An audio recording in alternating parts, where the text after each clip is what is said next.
El 9 de julio de 1966 un Juan Carlos Onganía recién instalado en el poder por un golpe de Estado festejaba la independencia en Tucumán. General, gobierne 30 años, le pidió un entusiasta durante el desfile.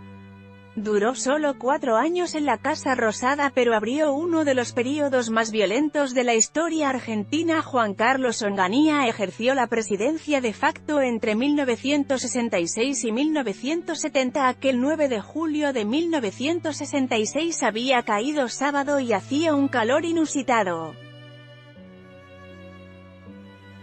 El general Juan Carlos Onganía, de 52 años, que había comandado la fracción azul del ejército, el sector más industrialista y pro-norteamericano, había llegado a la Casa Rosada apenas 10 días antes mediante un golpe de Estado, por supuesto.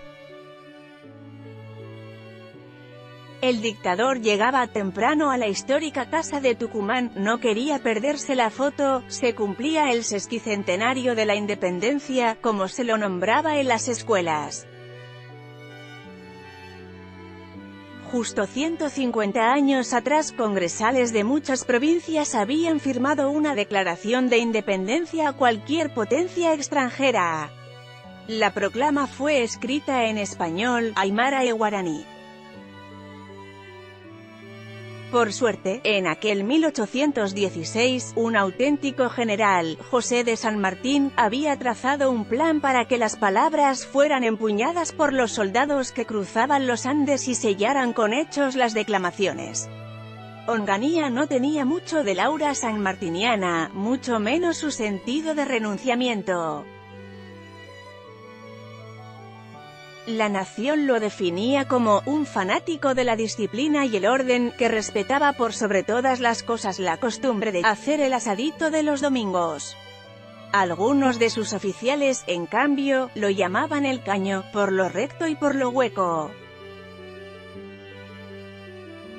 Poco después de asumir el mando, dio su primer traspié en público. Se presentó en la inauguración de la Exposición Rural en un landó de 1910 escoltado por lacayos de librea.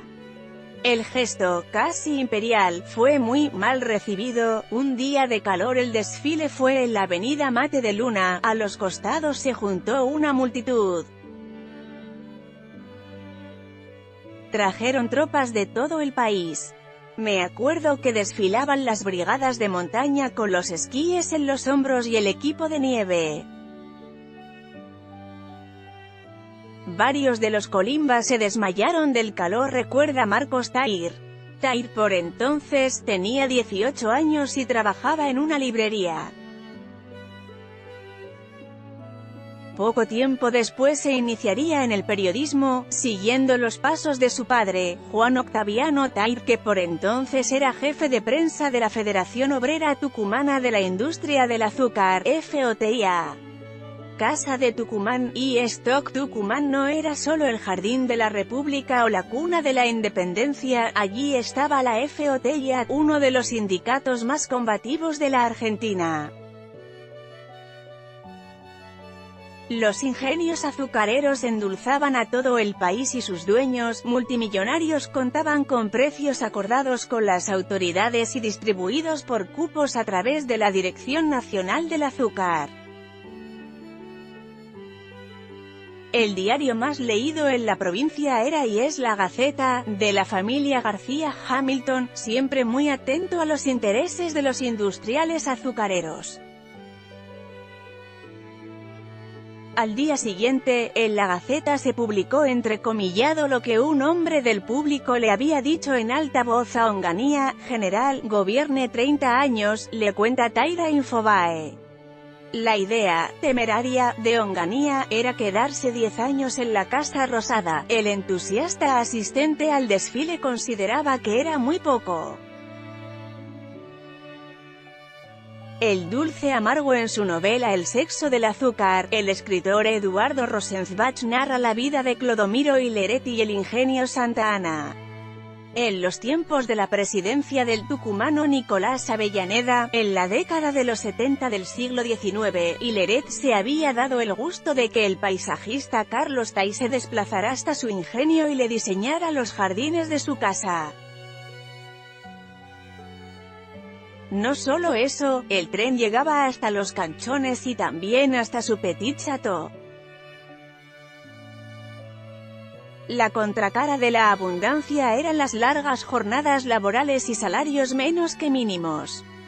Todo cambió en los albores del primer peronismo, cuando Juan Perón desde la Secretaría de Trabajo y Previsión, en 1943, estableció salarios dignos, 8 horas, vacaciones y otros derechos que hicieron de la FOTI a un bastión sindical.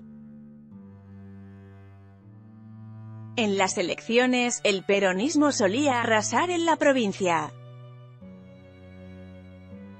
Mi padre era socialista y llegó a la FOTI de la mano del primer secretario general no peronista elegido en el sindicato, cuenta Tahir. Se trataba de Mario Arnaldo Aparicio, que en 1963 ganó las elecciones. 2 años después, la FOTI resolvió elegir al secretario general por voto directo de los afiliados y resultó ganador un joven peronista combativo, Atilio Santillán.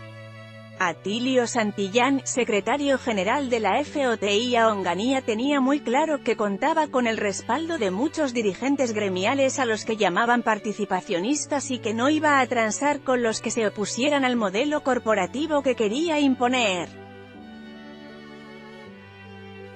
El 29 de junio de 1966 tanto los leales como los neoperonistas se pusieron saco y corbata para participar de los actos de asunción de Onganía y abrir un período de tregua, archivando los planes de lucha iniciados 2 años atrás. En cambio, los de la FOTI eran, para esa dictadura recién estrenada, enemigos. Ese sábado 9 de julio solo hubo discursos para exaltar la bandera y la patria. A un costado de Onganía estaba Jorge Néstor Salimey, un ministro de Economía surgido de las filas empresarias. Concretamente del rubro de la alimentación. Sasetru, así se llamaba la compañía, era propiedad de Salimey, Seitún y Truco.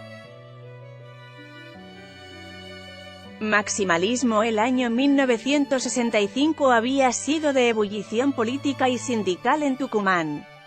Hubo huelgas, cortes de rutas y ocupación de ingenios impulsados por la FOTIA. En algunos casos, los directivos eran mantenidos en el interior de las fábricas en manos de los que ocupaban las plantas. La FOTIA había encarado plan de lucha que, para los empresarios del sector, era revolucionario, comunista. Iba desde exigir el pago al día de salarios y jornales hasta proponer el control obrero de la comercialización del azúcar, así como a pedir la incautación del uso de las empresas que no cumplieran y la expropiación de los ingenios en falta.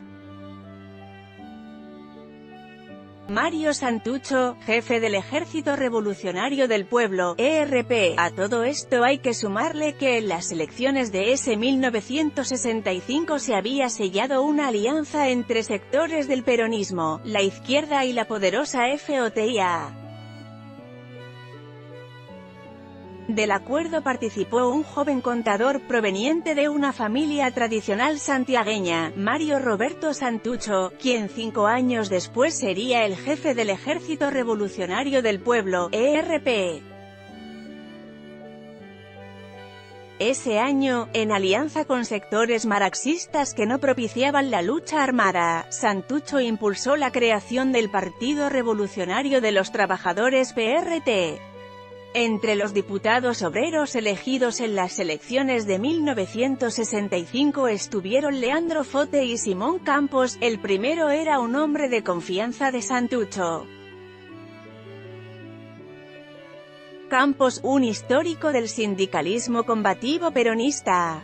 Estos diputados presentaron un proyecto, aprobado por la legislatura tucumana, ordenando la incautación de los ingenios que tuvieran deudas con el Estado y no cumplieran con el pago de sus obligaciones con proveedores y trabajadores. Por retaguardia, Onganía no mostró su plan aquel sábado 9 de julio.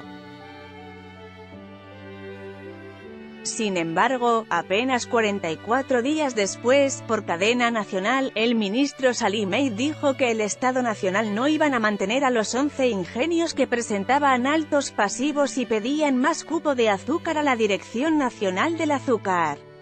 En consecuencia, palabra más palabra menos, dijo que esos 11 ingenios serían cerrados, los trabajadores despedidos y la FOTIA intervenida. A los cesanteados tucumanos el gobierno de Onganía les ofrecía ser parte del operativo Tucumán, enviarlos a Río Negro a trabajar en la cosecha de la manzana.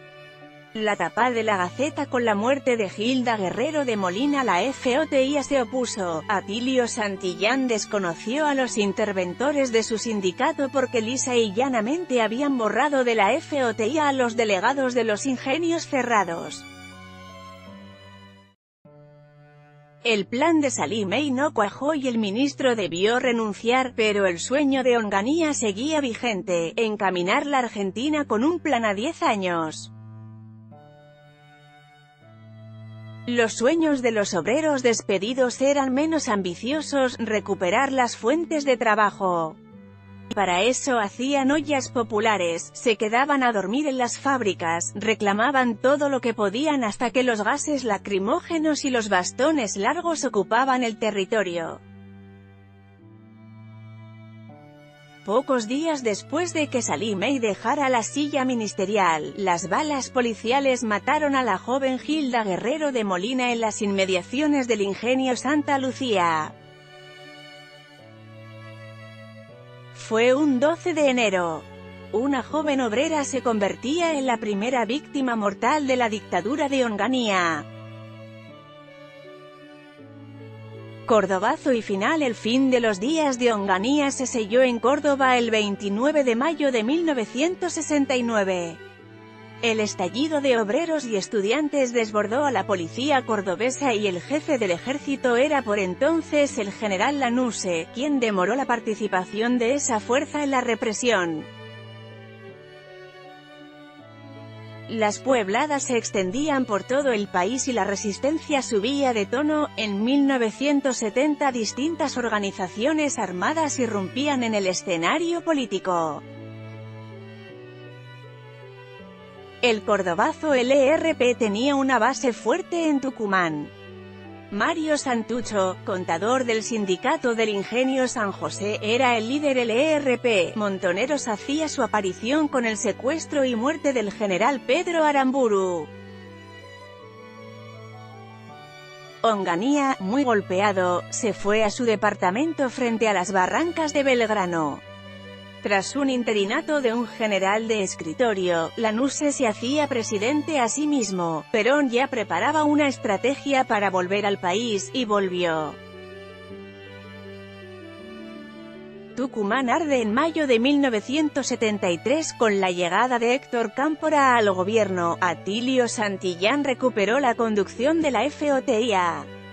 Sin embargo, los 11 ingenios cerrados siguieron poblados de malezas, vidrios rotos, puertas herrumbradas y trapiches destruidos, rodeados de caseríos silenciosos que antes eran de trabajadores industriales y sirenas mañaneras.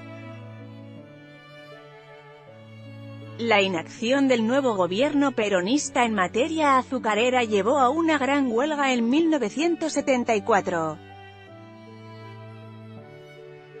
Al cierre de los ingenios, nunca reabiertos, se sumó la mecanización de muchas de las tareas industriales.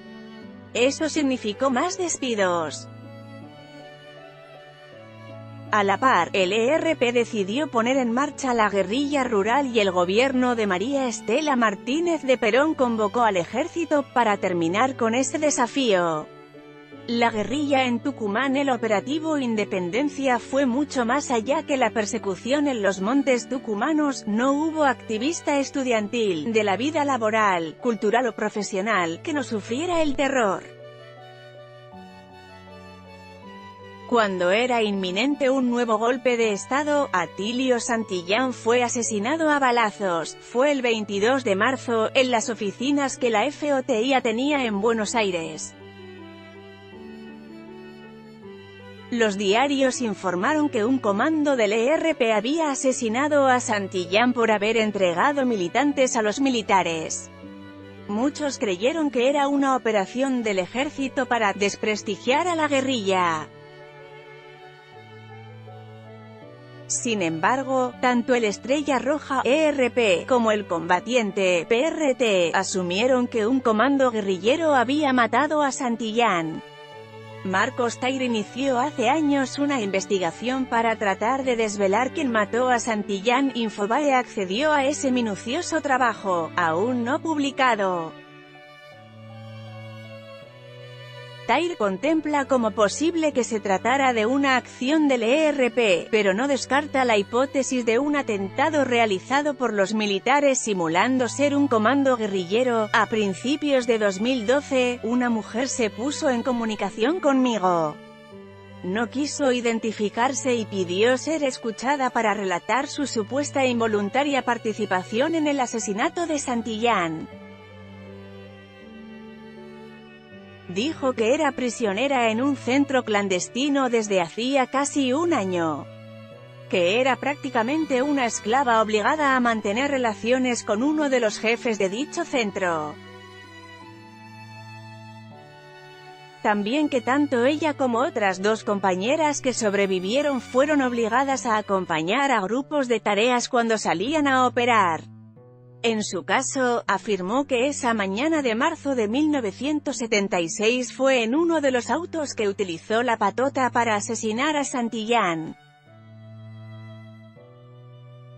Y que al llegar al lugar subió hasta la oficina donde mataron al dirigente sindical. Finalmente, se negó a identificar a quienes integraron el grupo operativo y afirmó que no conocía sus identidades y que solo los nombraban con alias. Taire agrega, recientemente accedí a otro testimonio, probablemente el más importante. Me lo brindó Hugo Santillán, hermano de Atilio. Dice que un alto dirigente de las 62 organizaciones de Tucumán le reveló que había acordado una reunión con Santillán en la FOTIA de Buenos Aires. Hasta allí llegó minutos después del asesinato y desde la vereda del frente vio salir del edificio a los atacantes. Según ese dirigente vio a 3 personas e identificó a uno de ellos, un capitán del cuerpo profesional del ejército, muy cercano al general Antonio Bussi, jefe del operativo y que después asumiría como gobernador de facto en la provincia. 2 días después del asesinato de Santillán, otro general, Jorge Rafael Videla, encabezaba un nuevo golpe de Estado que dejaría el terror de la dictadura de Onganía, aquel general que se paseaba en carroza, desdibujado en el pasado. Fuente: Infobae.